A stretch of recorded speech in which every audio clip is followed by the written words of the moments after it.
Yes guys, when I turned 40, khona umngane wami wayengeve ngibangela isicefe. Every day ngivuswa ikholi yakhe ethi hawu sesiyalingana.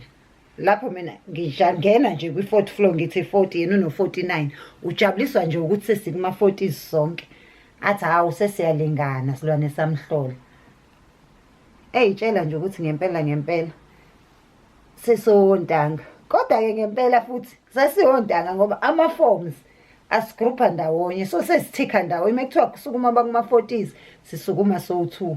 Nami nje ngathi 49 okuno-40 nje ngikubiza ngontanga siyalingana.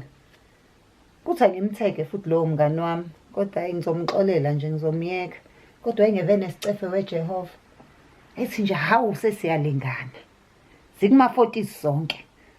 Mesiyothenga ama-vitamin pills siyothenga nje awama-40s sobabili.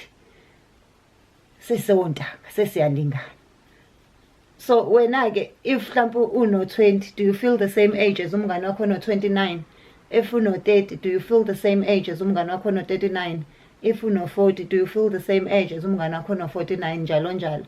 Please let me know in the comment section. Ngifuna ukwazi ukuthi umngane wami wayeqinisile noma wayeyibhulishela mina njengoba nakho ngiyithulela Nkosi yami.